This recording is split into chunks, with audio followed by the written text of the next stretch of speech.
Mozg Armii, in English The Brain of the Army, is a 3-volume military theory book published between 1927 and 1929.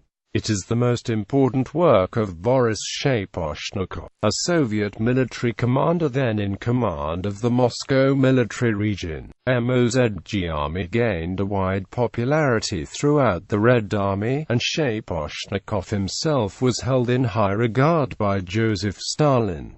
The author, Boris Shaposhnikov, had been, before the Russian Revolution, a graduate of the Imperial Nicholas Military Academy and then a colonel. Unusually for someone with such a background, he supported the revolution and rejoined the Red Army in 1918. As such, when the Red Army was in its early years, he was one of the few officers to have had formal military training. As early as May 1918, he seems to have had an important role in the Soviet operations branch, then in its infancy. He was a member of the Red Army General Staff from 1921 to 1925, and also had a role as Joseph Stalin's military mentor. Main theories in Mozg Armii.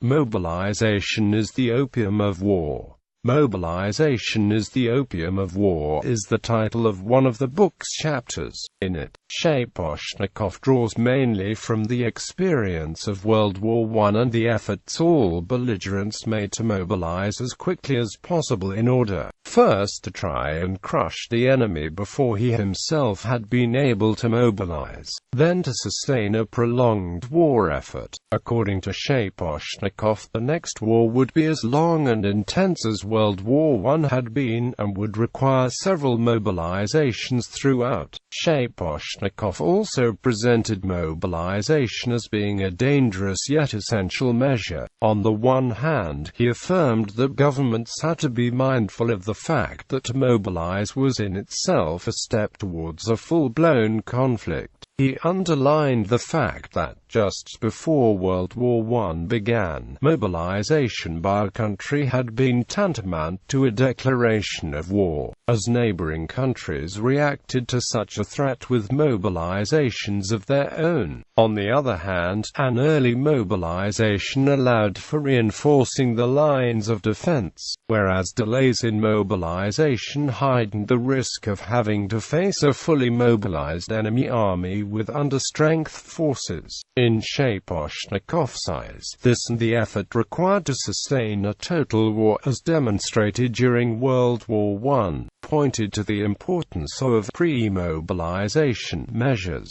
the drafting of millions of servicemen, and especially, according to Shaposhnikov, the conversion of a country's economy to a war economy, took time and should not be improvised on the go, but, so as not to raise the alarm in neighboring countries, pre-mobilization should, according to Shaposhnikov, consist of as much measures as could be taken to prepare for the actual mobilization, but all the while keeping them secret. The integral military leader, Franz Conrad von Hotzendorf, as a model regarding military command. Shaposhnikov supported the ideas that one of his colleagues, Alexander Andreevich Svechin, had already formulated in a book entitled Strategy.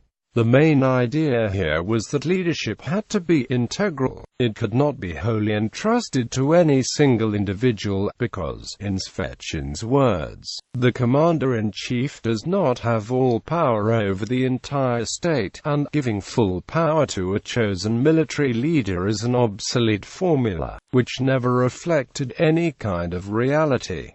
For Svechin, the conduct of a war had to be assumed by the entire state. For Shaposhnikov, who approved of this and quoted Svechin heavily, the main and ideal model for such an integral general staff was that of the Austro-Hungarian Empire during World War I, and specifically, the staff of Count Franz Conrad von Hotzendorf. According to Shaposhnikov, the cardinal virtue of Conrad was that under him there was a real teamwork among the general staff. Shaposhnikov praised Conrad Conrad's close relations with his operations chief. He also commended Conrad on his encouraging his subordinates to show initiative, his view of strategy as being subordinate to politics, and his lack of reluctance in delegating authority. Shaposhnikov also attributed a range of personal virtues to Conrad, among which boldness and strength of character, energy and initiative, independence, and his workaholism. However, in line with the Marxist view of history, Shaposhnikov rejected any kind of great man theory in warfare and stressed the importance of collective work.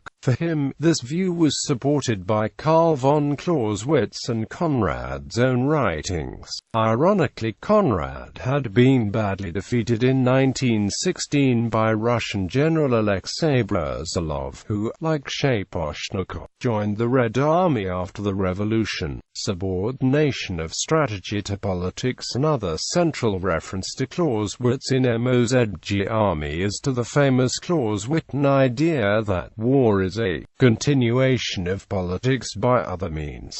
Shaposhnikov approved of this and stressed that military planning in general, and mobilization in particular, had to be made according to political imperatives. While he was not at the time a member of the Communist Party of the Soviet Union, Shaposhnikov was, in Mozg Armii, in favor of a politically engaged general staff, acting as directed by the party. In his definition of politics as pertaining to the conduct of war, Shaposhnikov included the idea of class struggle, both at a worldwide and at a national scale. Konrad von Hotzendorf, the main role model in Mozg Armii, was also described as a politically savvy general by Shaposhnikov, and specifically, as one whose ideas were quite in accordance with these of Marxism. For instance, he noted that Conrad favored the equality of all nationalities within the armed forces, without discriminations.